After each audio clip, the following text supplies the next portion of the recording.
नमस्कार दोस्तों, आज मैं आपके सामने कुछ ऐसे महापुरुषों की जीवनी लेकर आया हूं जिसमें बहुत सारे क्वेश्चंस आपके एग्जाम में पूछे जाते हैं और यहां से बहुत सारे जानकारियां भी आपको दी जाएगी। ये जानकारियां निश्चित रूप से आपको हर क्षेत्र में लाभान्वित करेगी। तो आते हैं देर न करते हुए, आज का मेरा टॉपिक है आधुनिक भारत के तहत राजा राम मोहन राय के बारे में, जिन्होंने ब्रह्म समाज की स्थापना की। दोस्तों, भारत में कुरीतियों के खिलाफ लड़ने वाले पहले व्यक्ति थे राजा राम मोहन राय, जिन्होंने मूर्ति पूजा, अंधविश्वास, सती प्रथा, बहु प्रथा, विधवा विवाह इत्यादि क्षेत्रों में बहुत सारे सराहनीय प्रयास किया। ये एक अद्भुत इंसान थे जो भारत को पुनर्जागरण में बहुत मदद की है। इन्हें भारतीय पुनर्जागरण के पितामह कहा जाता है और ये पहला व्यक्ति थे जो मूर्ति पूजा का विरोध किए थे। भारत में फैले हुए आडंबर और अंधविश्वासों को इन्होंने काफ़ी हद तक खंगाला और लोगों में एक नया प्रयास और चेतना देने की कोशिश किया। दोस्तों, आप सब जानते हैं राजा राम मोहन राय कलकत्ता के रहने वाले थे, ब्राह्मण परिवार से रहने वाले थे और पहले ऐसे भारतीय थे जो समुद्र लांघ कर यूरोप, इंग्लैंड गए थे। दोस्तों, राजा राम मोहन राय अकबर द्वितीय के राजदूत भी बनकर विलियम चतुर्थ के दरबार में गए थे। तो आते सिलसिला शुरू से देखते हुए मैं आपको इस वीडियो के माध्यम से बेहतरीन प्रदर्शन दूंगा। उम्मीद है कि ये अच्छा लगेगा। अगर मेरा वीडियो अच्छा लगे तो इसे लाइक और शेयर जरूर करें और बेल आइकन को जरूर दबा दें ताकि अगला वीडियो आने का निश्चित रूप से संकेत मिल जाए। और यदि वीडियो अच्छा लगे तो हर लोगों को ये जरूर दे। कम से कम आपके एक प्रयास से मेरा बहुत कुछ हौसला और हिम्मत बढ़ेगा। आइए देखिए, ब्रह्म समाज। दोस्तों, ब्रह्म समाज के संस्थापक कौन थे? राजा राम मोहन राय। राजा राम मोहन राय कलकत्ता के रहने वाले थे। इनका जन्म 22 मई 1772 में कलकत्ता के हुगली के राधा नगर में हुआ था। इनके पिताजी ब्रिटिश सरकार के तहत बहुत बड़े पद पर थे और ब्रिटिश सरकार ने इन्हें राय की उपाधि दिया था। इनके दादा का नाम कृष्ण चंद्र बनर्जी था। इनके पिता का नाम रामाकांत राय था और इनकी माता का नाम तारणी देवी था।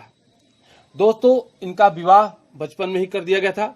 10 वर्ष की अवस्था में ही इनकी पहली विवाह हुई थी, लेकिन वो पत्नी बहुत जल्दी स्वर्ग सिधार गई। दूसरी पत्नी आई, वो भी नहीं टिक पाई, वो भी चली गई। धरती छोड़ने से पहले उन्होंने 2 पुत्र का जन्म दिया था, राधा प्रसाद और राम प्रसाद। इस तरह से 2 पत्नियों के मृत्यु के पश्चात इन्होंने तीसरी विवाह किया था और उस तीसरी पत्नी का नाम उमा देवी था। ये इनका साथ लंबा समय तक दी थी। दोस्तों, 3 विवाह करने के बाद और 2 पुत्र, राधा प्रसाद और राम प्रसाद।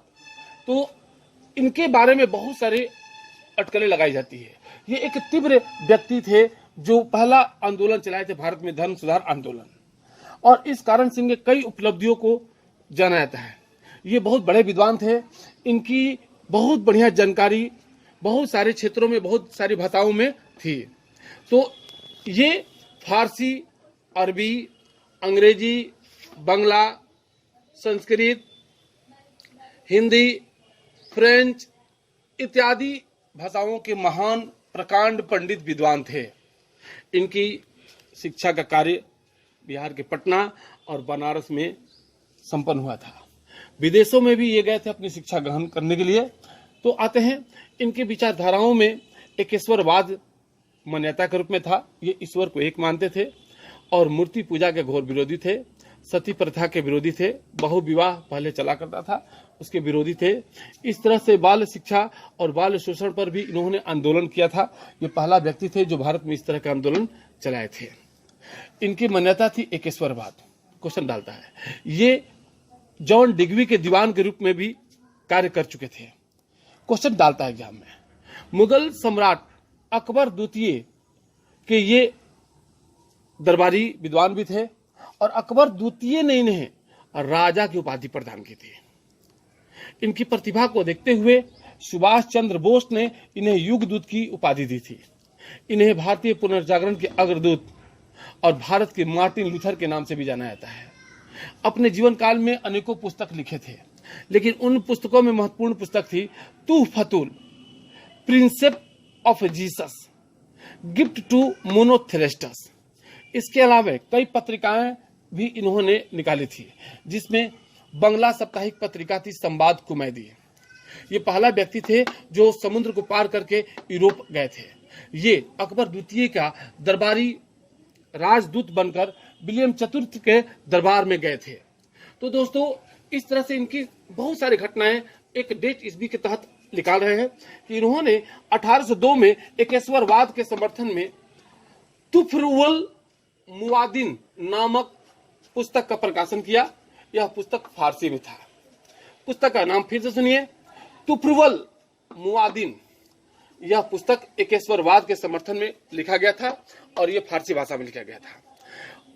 1814 में ईश्वर के प्रचार करते हुए आत्मीय सभा का गठन किए कलकत्ता में आत्मीय सभा का गठन करके ये ईश्वर के बारे में जो फैली कुरीतियां हैं, जो मूर्ति पूजा का लोग आडंबर है, उसके खिलाफ इन्होंने आवाज उठाई थी।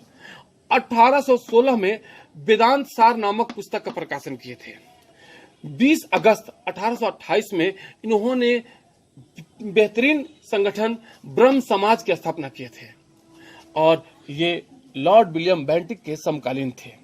लॉर्ड विलियम बेंटिक का बहुत बड़ी कृपा इन पर रही थी और 1829 में लॉर्ड विलियम बेंटिक के सहयोग से सती प्रथा का विरोध किए थे।